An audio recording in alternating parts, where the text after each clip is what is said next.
Halo sahabat orang hilang, jumpa lagi bersama saya di channel ini untuk membagikan segala macam informasi-informasi terbaru, terupdate untuk kita semua para debitur tentang hutang piutang, tentang tagihan-tagihan yang dilakukan oleh debt collector dan lain-lain.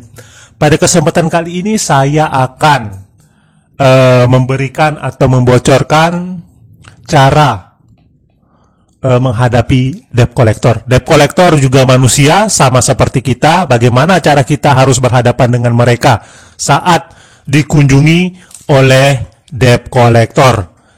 Saya tahu pada bulan-bulan ini hingga beberapa bulan ke depan, debt collector akan terus mendatangi kita semua akibat kita yang akan gagal bayar akibat kondisi wabah corona ini.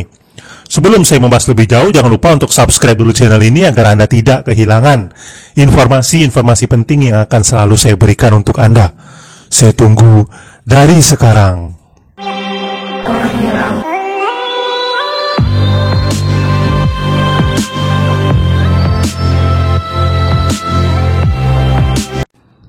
Sejak seminggu terakhir ini, ramai lagi WhatsApp yang masuk ke saya. Sudah saya duga dari 1 bulan yang lalu bahwa hal ini akan segera terjadi, di mana banyak debitur yang akan segera gagal bayar di bulan-bulan ini hingga beberapa bulan ke depan. Dan mereka kembali akan mengalami ketakutan, takut diteror, takut didatangi oleh debt collector lapangan dari para pinjaman online atau pihak pemberi hutang. Jadi di sini saya tegaskan kepada Anda semuanya bahwa debt collector itu juga manusia, sama seperti kita debitur juga manusia. Kita sama-sama hidup di dunia ini, sama-sama makan nasi. Jadi tidak perlu Anda takut terhadap debt collector tersebut. Banyak sekali berita-berita yang beredar di media sosial bahwa debt collector saat menagih debitur yang gagal bayar malah dikeroyok hingga banyak yang tewas akibat citra mereka yang memang buruk di tengah-tengah masyarakat Indonesia ini. Jadi di tengah-tengah wabah corona ini memang kita para debitur ini sangat sulit dalam mengembalikan hutang yang kita pinjam ke mereka, karena semua sektor dalam pekerjaan-pekerjaan mengalami penurunan omset, sehingga banyak juga orang-orang yang di PHK. Omset kita atau penjualan kita juga turun apabila kita memang sebagai pedagang, dan kita kesulitan, pada akhirnya kita kesulitan untuk mengembalikan uang pinjaman kita. Memang di beberapa kasus banyak juga debitur yang diberi keringanan melalui penundaan pembayaran yang telah diprogramkan oleh pemerintah dan juga telah diklarifikasi oleh OJK dan beberapa perbankan dan juga leasing. Tetapi tidak semuanya yang mendapatkan keringanan tersebut. Inilah efeknya, tidak semua orang akan mendapatkan keringanan. Banyak juga orang-orang yang tidak tahu bagaimana caranya agar mereka mendapatkan keringanan, sehingga pada akhirnya mereka juga akan tetap ditagih oleh para debt collector ini, dan mereka kemungkinan akan didatangkan oleh debt collector. Jadi kenapa saya bilang Anda tidak perlu takut dengan debt collector? Karena ya memang debt collector itu juga manusia sama seperti kita. Mereka cuma unggul dalam segi psikologi. Mereka telah belajar bagaimana caranya menagih para debitur, bagaimana caranya membuat takut debitur, bagaimana caranya agar debitur melunasi hutang-hutangnya ke perusahaan-perusahaan pemberi pinjaman tersebut. Jadi kita sebagai debitur harus siap, harus belajar, harus paham bagaimana caranya menghadapi para debt collector ini agar kita tidak kalah mental saat mereka menagih hutang-hutang yang kita pinjam ke perusahaan-perusahaan pemberi hutang tersebut. Jadi di sini yang saya tekankan kepada Anda semuanya yang memang saat ini tengah gagal bayar dan kemungkinan akan didatangi debt collector, tetaplah tenang.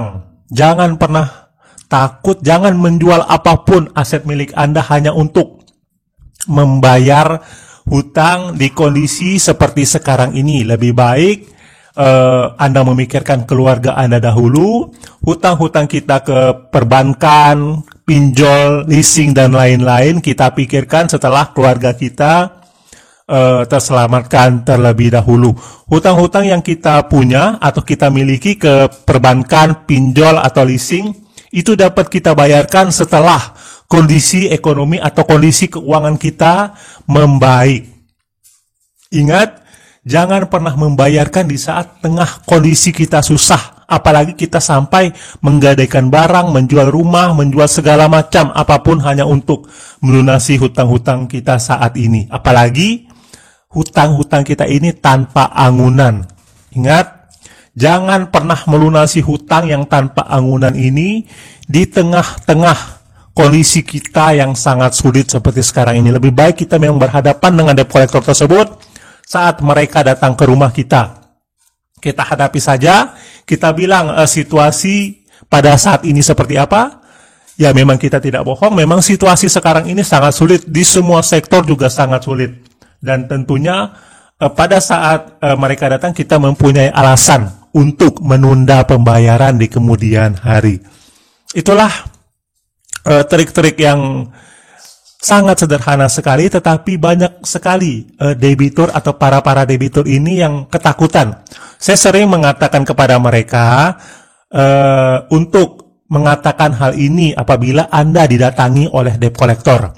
Untuk debt collector yang menagih via telepon, via WA, Anda tidak perlu meladeni mereka. Apabila Anda sudah menjelaskan hal ini, menjelaskan bahwa Anda memang saat ini tengah kesusahan dalam segi ekonomi akibat wabah ini, apabila mereka memang tidak mau mendengarkan Anda abaikan saja semua telepon, semua WhatsApp dari mereka. Karena mereka tugasnya yaitu menagih. Anda mau beralasan apapun, mereka tugasnya hanya menagih. Jadi Anda tunggu saja sampai debt collector ini datang, atau debt collector lapangan datang ke rumah Anda, baru Anda jelaskan. Bila perlu Anda datang ke bank atau Anda datang ke tempat Anda berhutang dan menjelaskan kondisi keuangan Anda saat ini. Jadi, kenapa kita para debitur ini bisa takut terhadap debt collector ini? Karena kita memiliki hutang ke perusahaan mereka, kita merasa bersalah, jadi kita merasa ketakutan. Sedangkan debt collector ini, sebenarnya debt collector ini bukan hanya Anda sendiri, dia tidak dendam sama Anda, dia tidak marah-marah sama Anda secara pribadi, tetapi itu adalah tugas dia, yang juga mereka mendapatkan uang hasil kerjanya dari perusahaan tersebut untuk menagih Anda. Jadi tidak ada dendam pribadi di sini. Saya ingatkan kepada Anda, tidak ada dendam pribadi antara debt collector dan Anda. Debt collector di sini hanya bekerja untuk perusahaannya untuk menagih Anda. Jadi Anda tidak perlu takut setengah mati terhadap debt collector ini. Apabila Anda mengerti mental Anda telah teruji, saya jamin Anda akan terbiasa menghadapi debt collector ini, sehingga pada kemudian hari apabila Anda akan berhadapan dengan debt collector ini, Anda telah terbiasa dan mental Anda sudah terbentuk untuk menghadapi debt collector ini. Jadi jangan pernah takut dengan debt collector, apalagi sampai Anda gemetaran, takut, dan lain-lain. Anda juga boleh menghilang, tidak masalah menurut saya. Menghindar dari debt collector lapangan ini juga tidak masalah menurut saya. Saya sendiri waktu pertama-tama kali terjerat hutang ratusan juta juga saya menghindar dari debt collector ini. Tetapi lambat laun saya telah mengerti, akhirnya saya hadapi, dan kita tahu bagaimana cara menghadapi debt collector. Seperti kata saya tadi, Anda harus mempersiapkan segala sesuatunya dari awal sebelum debt collector ini benar-benar datang ke rumah Anda. Cukup sekian mungkin Video saya kali ini tentang situasi kondisi saat ini, situasi ekonomi kita yang saat ini sangat menurun. Di semua sektor pekerjaan juga sama, berdampak sangat-sangat berdampak sekali bagi pekerjaan atau keuangan kita semuanya. Dan khususnya bagi kita para debitur yang memang berhutang kepada pemberi hutang tersebut. Pada saat ini kita semua tengah dan akan banyak orang yang akan gagal bayar. Setiap video saya mengatakan hal ini, sampai beberapa bulan ke depan akan banyak orang yang akan gagal bayar. Dan debt collector ini akan sangat kewalahan menghadapi orang-orang yang gagal bayar ini. Jadi mereka tidak hanya fokus ke Anda tidak perlu takut, Anda tidak sendirian, Anda memiliki banyak teman yang juga gagal bayar.